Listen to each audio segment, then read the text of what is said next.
Item ಯಾವುದೇ ಇರಲಿ try ಮಾಡಿ ಆಚಿ ಚಿಕನ್ ಮಸಾಲಾ. ಬಿಜೆಪಿಗರು ಮೆಟ್ರೋ ಪ್ರಯಾಣ ಮಾಡಿದ್ರೆ ತೈಲ ಸಮಸ್ಯೆ ಬಗೆಹರಿಯುತ್ತಾ? ಬಿಜೆಪಿಯ 4 ಜನ ಎಸ್ಕಾರ್ಟ್ ಬಿಟ್ರೆ ದೇಶದ ಸಮಸ್ಯೆ ಪರಿಹಾರ ಆಗುತ್ತಾ? ದೇಶವನ್ನ ಈ ಸ್ಥಿತಿಗೆ ತಂದವರು ಯಾರು ಅಂತ ಪ್ರಿಯಾಂಕ್ ಖರ್ಗೆ ಪ್ರಶ್ನೆ ಮಾಡಿದ್ದಾರೆ.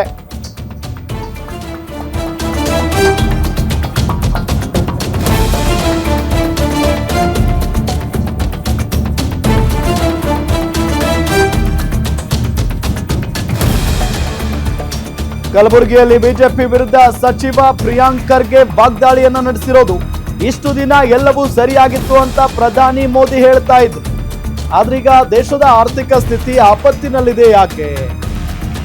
ಜಾಗತಿಕವಾಗಿ ನಾವು ಆರ್ಥಿಕ ಸಂಕಷ್ಟದಲ್ಲಿದ್ದೇವೆ ಅಂತ ಮೋದಿ ಹೇಳಬೇಕಾಗಿತ್ತು. ದೇಶದ ಸಂಕಷ್ಟದ ಬಗ್ಗೆ ರಾಹುಲ್ ಗಾಂಧಿ ಮೊದಲೇ ಹೇಳಿದ್ರು. ಆಗ ಯಾರು ಎಚ್ಚೆತ್ತುಕೊಳ್ಳಲಿಲ್ಲ. ಈಗ ಪೆಟ್ರೋಲ್ ಕಡಿಮೆ ಬಳಸಿ ಅಂತಾರೆ.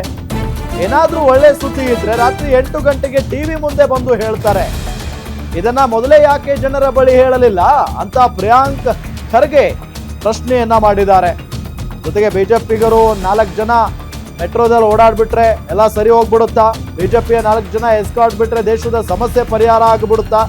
ದೇಶವನ್ನ ಈ ಸ್ಥಿತಿಗೆ ತಂದವ್ರು ಯಾರು ಅಂತ ಹೇಳಿ ಪ್ರಿಯಾಂಕ್ ಖರ್ಗೆ ಪ್ರಶ್ನೆ ಮಾಡಿದ್ದಾರೆ.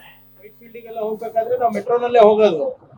ಆಮೇಲೆ ಒಂದಿನ ಅಲ್ಲ, ಪಾಪ ವಿಜೇಂದ್ರ ಅವ್ರು ಇರ್ಬೋದು, ಸೆಂಟ್ರಲ್ ಮಿನಿಸ್ಟರ್ಸ್ ಇರ್ಬೋದು, ಇವತ್ತು ಬೆನ್ಗಾವಲ್ ಬಿಡಕ್ಕೆ ಅಥವಾ ಮೆಟ್ರೋ ಹತ್ತಕ್ಕೆ ಅಥವಾ ಬಸ್ ಹತ್ತಕ್ಕೆ ಈ ಪರಿಸ್ಥಿತಿಗೆ ಯಾಕೆ ಬಂದಿದ್ರೆ ಅದಕ್ಕೆ ಹೇಳ್ಬೇಕಲ್ಲ ತಾವು. ಈಗ ಈ ಪರಿಸ್ಥಿತಿಗೆ ತಂದು ನಿಲ್ಲಿಸಿದ್ದು ಯಾರು, ಯಾಕೆ, ಹೇಗಾಯ್ತು ಅದು ಇಂಪಾರ್ಟೆಂಟ್ ಅಲ್ಲ. ಯಾರು ಬಿಜೆಪಿ ನಾಯಕರು 4 ಜನ ಮೆಟ್ರೋ ಹತ್ತಿದ ತಕ್ಷಣ ನಮ್ಮ ಪರಿಸ್ಥಿತಿ ಸರಿಯಾಗಾಯ್ತಾ? ಶ್ರೀಸಾಮಾನ್ಯರಿಗೆ ಯಾವ ರೀತಿ ಆರ್ಥಿಕ ಹೊಡೆತ ಆಗಿದೆ ಮೋದಿ ಅವರ ನೀತಿಗಳಿಂದ ಅಂತ ಅದ್ರ ಬಗ್ಗೆ ನಾವು ವಿಮರ್ಶೆ ಮಾಡ್ಬೇಕಲ್ಲ. ಅವ್ರಂತೂ ಹೋದ್ರು. ಈಗ ಮಿಕ್ಕಿದಲ್ಲಿ ಒಳ್ಳೆ ಸುದ್ದಿ ಇದ್ರೆ ಬಂದು ರಾತ್ರಿ 8:30 ನಿಮ್ಗೆ ಹೇಳ್ತಾರ. ಯಾವಾಗ ಕೈ ಸುದ್ದಿ ಇರ್ತದ ವಿದೇಶಕ್ಕೆ ಹೋಗ್ಬಿಡ್ತಾರೆ. ಇದ್ಯಾಕೆ ಹೇಳಿಲ್ಲ? 3 ರೂಪಾಯಿ ಜಾಸ್ತಿ ಆಗ್ತಾ ಇರೋದು. ಪರೀಕ್ಷೆ ಪೈ ಚರ್ಚೆ ಮಾಡ್ತಾರ, ನೀಟ್ ಅಕ್ರಮ ಆದಾಗ ಓಡೋಗ್ತಾರ.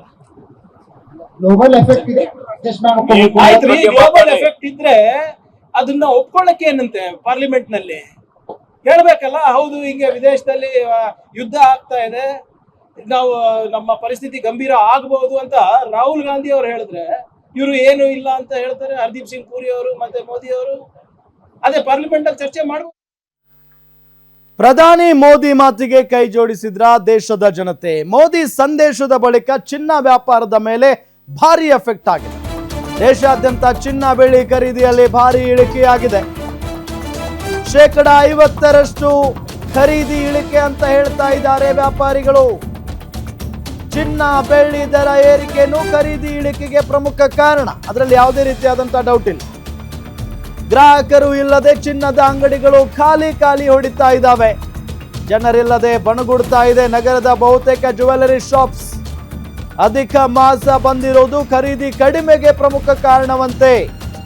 ಕಳೆದ ವರ್ಷ ಏಪ್ರಿಲ್ ಮೇ ತಿಂಗಳಿಗೆ ಹೋಲಿಸಿದ್ರೆ ವ್ಯಾಪಾರ 40% ಇಳಿಕೆಯಾಗಿದೆ ಅಂತ ಈ ಚಿನ್ನದ ಅಂಗಡಿಯ ಮಾಲೀಕರುಗಳು ಹೇಳ್ತಾ ಇದ್ದಾರೆ.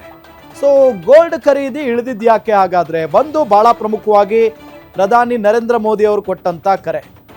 ಆದಷ್ಟು ಈ ಬಂಗಾರ ಖರೀದಿ ಮಾಡೋದಕ್ಕೆ ಕಡಿಮೆ ಮಾಡಿ ಅಂತ ಹೇಳಿ ಮನವಿ ಮಾಡ್ಕೊಂಡಿದ್ರು ಪ್ರಧಾನಿಗಳು.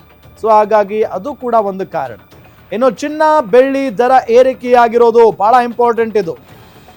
ಸೊ ಚಿನ್ನ ಬೆಳ್ಳಿ ದರ ಏಕಾಏಕಿಯಾಗಿ ಏರಿಕೆಯಾಗಿದೆ. ಸೊ ಆಲ್ಮೋಸ್ಟ್ ಈ ಬಡ ಜನ ಮಧ್ಯಮ ವರ್ಗದವರು ಚಿನ್ನ ಬೆಳ್ಳಿ ಆಸೆನ ಈಗ ಸದ್ಯಕ್ಕಂತೂ ಬಿಡ್ತಾರೆ.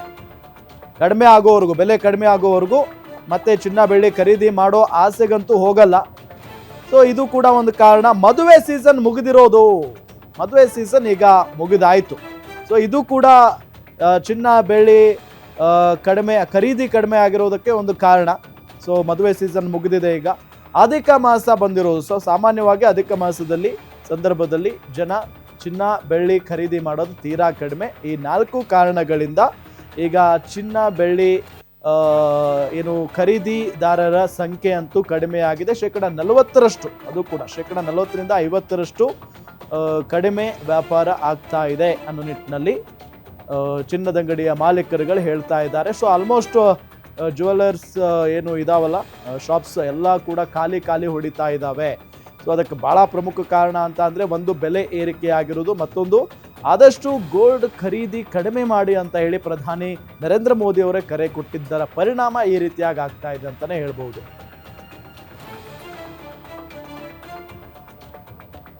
ಇದೇ ವಿಚಾರಕ್ಕೆ ಸಂಬಂಧಪಟ್ಟಂತೆ ಡೀಟೇಲ್ಸ್ ಕೊಡ್ತಾರೆ ನಮ್ಮ metro bureau head Ullas, news desk ಇಂದ ನೇರ ಸಂಪರ್ಕದಲ್ಲಿ ಜಾಯ್ನ್ ಆಗಿದ್ದಾರೆ. ಉಲ್ಲಾಸ್, ಈಗ ಏಕಾಏಕಿಯಾಗಿ ಬಂಗಾರ ಮತ್ತು ಬೆಳ್ಳಿ ಖರೀದಿ ಮಾಡುವವರ ಸಂಖ್ಯೆ ಕಡಿಮೆ ಆಗಿದೆ ಅಂತ ಅಂದ್ರೆ ಪ್ರಮುಖವಾದಂಥ ಕಾರಣ ಏನಿರಬಹುದು?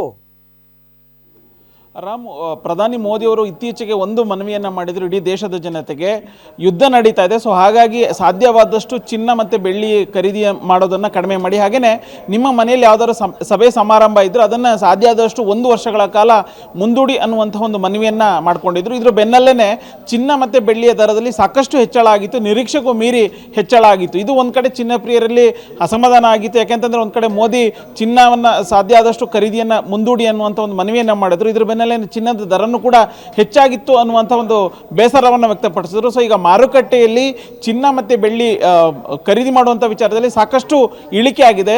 ಚಿನ್ನದ ಅಂಗಡಿ ಮಾಲೀಕರು ಹೇಳ್ತಾ ಇರುವಂಥ ಪ್ರಕಾರ ಸುಮಾರು 50% ಚಿನ್ನ ವ್ಯಾಪಾರದಲ್ಲಿ ಕಡಿಮೆ ಆಗಿದೆ ಅನ್ನುವಂಥ ಒಂದು ಮಾತನ್ನು ಹೇಳ್ತಿದ್ದಾರೆ. ಅಂದರೆ ಕಳೆದ ವರ್ಷ 2025 ಏಪ್ರಿಲ್ ಮೇ ನಾವು ನೋಡ್ತಾ ಹೋಗೋದಾದರೆ ಈ ವರ್ಷದಲ್ಲಿ ನಾವು ಟ್ಯಾಲಿ ಮಾಡಿದರೆ ಸುಮಾರು 40%, ಅಂದರೆ ಒಂದೂವರೆ ತಿಂಗಳಲ್ಲಿ 40% ಚಿನ್ನ ಖರೀದಿ ಮಾಡೋದು ಸಂಖ್ಯೆ ಕಡಿಮೆ ಆಗಿದೆ ಅನ್ನುವಂಥ ಒಂದು ಮಾತನ್ನು ಹೇಳ್ತಾರೆ. ಇದಕ್ಕೆ ಒಂದಷ್ಟು ಕಾರಣಗಳನ್ನು ಕೊಡ್ತಾರೆ. ಒಂದು, ಪ್ರಧಾನಿ ಮೋದಿ ಒಂದು ಸಂದೇಶವನ್ನು ದೇಶದ ಜನತೆಗೆ ಸಂದೇಶವನ್ನು ಕೊಟ್ಟಿದ್ರು, ಅದು ಒಂದು ಕಾರಣ ಆಗುತ್ತೆ. ಮತ್ತೆ ಚಿನ್ನ ಮತ್ತು ಬೆಳ್ಳಿಯ ಬೆಲೆಯಲ್ಲಿ ಸಾಕಷ್ಟು ಹೆಚ್ಚಳ ಆಗಿದೆ, ಇದು ಕೂಡ ಒಂದು ಪ್ರಮುಖವಾದಂಥ ಕಾರಣ. ಹಾಗೆಯೇ ಈಗ ಏಪ್ರಿಲ್ 15 ನಂತರ ಸಭೆ ಸಮಾರಂಭಗಳಂದರೆ ಮದುವೆ ಆಗಿರ್ಬೋದು, ಬೇರೆ ಬೇರೆ ಶುಭ ಕಾರ್ಯಕ್ರಮಗಳೇನಿವೆ ಅವೆಲ್ಲವೂ ಕೂಡ ಕಡಿಮೆ ಆಗಿದೆ. ಸೊ ಹೀಗಾಗಿ ಚಿನ್ನ ಖರೀದಿ ಮಾಡುವಂಥರ ಸಂಖ್ಯೆ ಕಡಿಮೆ ಆಗಿದೆ ಅನ್ನುವಂಥ ಒಂದು ಮಾತನ್ನು ಹೇಳ್ತಾರೆ. ಹಾಗೆಯೇ ಅಧಿಕ ಮಾಸ ಬಂದಿರೋದ್ರಿಂದ ಮುಂದಿನ ತಿಂಗಳು ಅಂದರೆ ಜೂನ್ 20 ತನಕನೂ ಕೂಡ ಒಳ್ಳೆಯ ಶುಭ ಮುಹೂರ್ತ ಇಲ್ಲ. ಸೊ ಹಾಗಾಗಿ ಈ ಸಂದರ್ಭದಲ್ಲಿ ಯಾರು ಕೂಡ ಒಳ್ಳೆಯ ಕೆಲಸಗಳನ್ನು ಮಾಡೋದಿಲ್ಲ, ಚಿನ್ನ ಬೆಳ್ಳಿಯನ್ನು ಖರೀದಿ ಮಾಡೋದಿಲ್ಲ. ಸೊ ಹೀಗಾಗಿ ಚಿನ್ನದ ಖರೀದಿಯಲ್ಲಿ ಇಳಿಕೆ ಆಗಿದೆ ಅನ್ನುವಂಥ ಒಂದು ಮಾಹಿತಿಯನ್ನು ಚಿನ್ನದ ಅಂಗಡಿ ಮಾಲೀಕರು ಕೊಡ್ತಿದ್ದಾರೆ. ಸೊ